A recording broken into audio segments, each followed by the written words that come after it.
এটা আমার কালী পুজোর ব্লগের পার্ট 4 আর আমরা এখন ঠাকুর আনতে যাব, তাই জন্য অভি পাঞ্জাবিটা পরেছে। আর দেখো সবাই চলে এসছে, সবাই মিলে যাব। আর এই পুচকুটাকে দেখেছো, বেনারসি পরেছে, কত সুন্দর লাগছে। আর ঠিক হয়েছে, সবাই মিলে নাচতে নাচতে বাজনা নিয়ে যাব ঠাকুর আনতে। তো সেই মতো সবাই চলে এসেছি, সবাই কিন্তু প্রচণ্ড এক্সাইটেড যে বাজনা করে নাচতে নাচতে ঠাকুর আনতে যাব, এর মজাই কিন্তু আলাদা। সেই মতো আমরা বাড়ি থেকে যাওয়া শুরু করলাম। আর আমাদের ঠাকুর যেখানে তৈরি হয়েছে সেটা আমাদের বাড়ির সামনে থেকে মাত্র 5 মিনিট লাগে যেতে হেঁটে। তো সেখানেই যাচ্ছিলাম, এর জন্য হেঁটে হেঁটেই চলে গেছি আর পৌঁছেও এসেছি। এই দেখো আমাদের মায়ের মূর্তি কতই সুন্দর হয়েছে না? মায়ের মূর্তি, চালা সব কিছু নিয়ে আমাদের এখন যেতে হবে, তাই জন্য আগে মূর্তিকে তুলে নিয়ে আসা হলো। আমরা যে ভ্যানে করে নিয়ে আসবো সেই ভ্যানেই বসানো হয়েছে।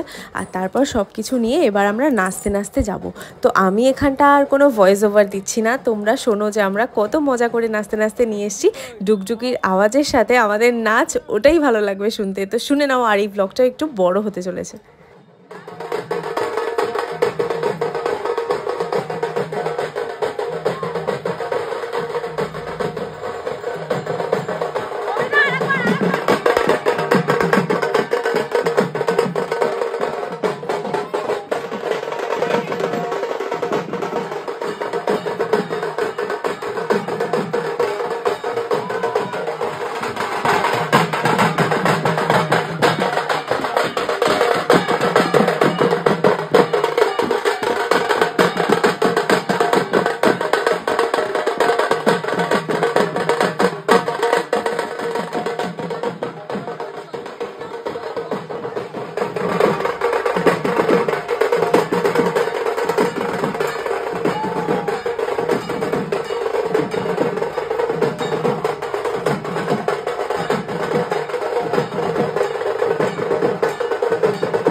সবার সাথে প্রায় এলোপাতাড়ি নেচেছি বলতে পারো, মানে খুব আনন্দ হচ্ছিল, সেই জন্য সবাই মিলে খুব নাচানাচি করেছি। আর এবার ঠাকুর বরণের মানে ঠাকুরের অভিষেক বলে, বরণ বলে, যাই বলে সেটা করে এবার ঠাকুরকে নিয়ে যাওয়া হবে ভেতরে, যেখানে পুজো হবে সেখানে।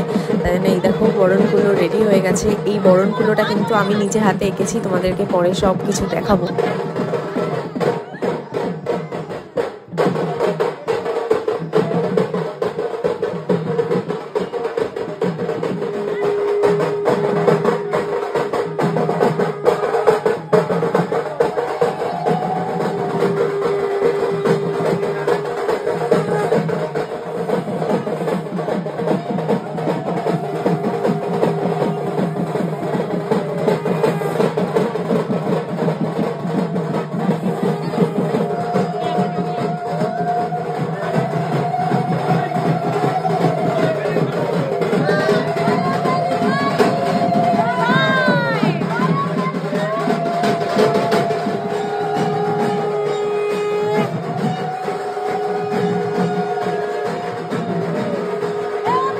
এইবার মা বসে গেছে নিজের জায়গায়।